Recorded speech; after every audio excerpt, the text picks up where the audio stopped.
So this painting is about a cozy home florist corner. Okay, so before we start painting, quick thing. If you like this illustration, you can download the wallpaper and the line art colored page on my Ko-fi. The link is in the description. And alright, let's take a look at this cozy little home florist corner. So even from the line art stage, you can already see this piece has a lot of elements. The idea behind this illustration is a small flower arranging corner at home, like a place where someone just finished arranging flowers on a table. So the biggest theme of this painting is obviously the flowers. There are many different flower varieties, and they are all placed neatly in glass containers or flower vases.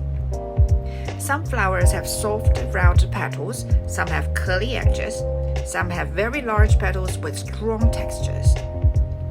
Because there are so many elements, I started by separating them into layers very early. That way, when I paint different petals later, they won't blend into each other accidentally. It also helps keep the edges clean. So the first step is just organizing the structure of the scene. Where each flower sits, where the vases are, where the objects on the table are placed. Even though the final illustration looks full and lively, the structure underneath is actually quite organized. Next, I start adding details in the foreground. The object that I personally find the most charming here is actually the scissors, because it makes the scene feel very human. It looks like someone just finished cutting flower stems and left the scissors on the table.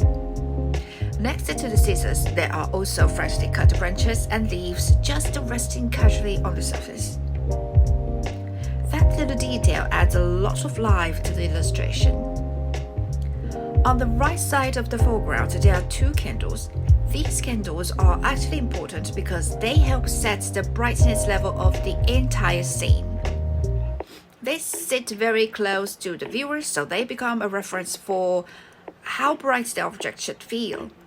And then in the very front, there's also a pot of roses. At this stage, I only sketch the basic direction of the petals and the center of the flowers, just enough to remember where the main shapes are. Later, I can come back and add more details. Now moving slightly to the right side, we also have a thick book placed on the table. Books are something I really enjoy drawing, especially the spine and the textures on the cover. So here I add some patterns and surface details to make the book feel tactile. And of course, I also add a ribbon bookmark. For some reason, I always enjoy drawing ribbon bookmarks. They add a small, elegant detail to the composition. And next to the book, there's also a yellow rose. I sketch the center of the flower first and then slightly indicate the bright and shadow areas of the petals. At this stage, I keep things quite loose because the goal is just to establish the structure before refining everything. Now we move to the back row where most of the flowers are placed. There are several different species arranged together. For example, there are irises with purple and magenta tails. I really enjoy painting irises because of their curled petals. When I paint these curled edges, usually soften the color slightly to create a silky texture. It almost feels like satin fabric. On the left side, there is also a cluster of small roses. These flowers are round and have many repeating petals. To give them a bit more personality, I added small dotted textures along the edge of the petals.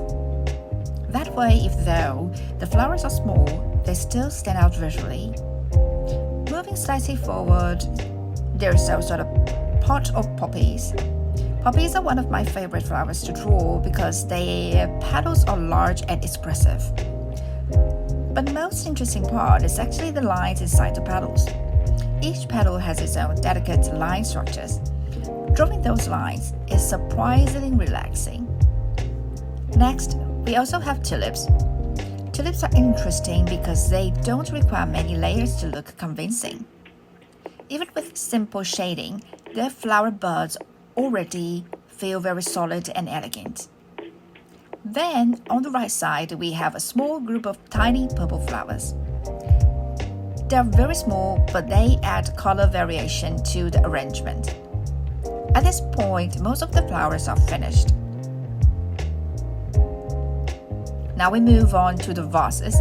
Originally, I planned for all the vases to be transparent glass, but while painting, I decided to add some surface patterns to the few of them. Some vases have stripes, some have grid patterns. These patterns help create visual richness without adding more objects. Then I returned to the candles and the books on the left side. When painting the candles, I try to match the brightness of both candles so they feel consistent. For the books, I add more textures to the cover and emphasizes the ribbon bookmark again. So in the end, this piece becomes a cozy little flower arranging corner at home. Lots of flowers, lots of small objects, and many tiny details to discover. If you want the wallpaper version of this illustration, you can download it on my Ko-fi. Thanks for painting with me today.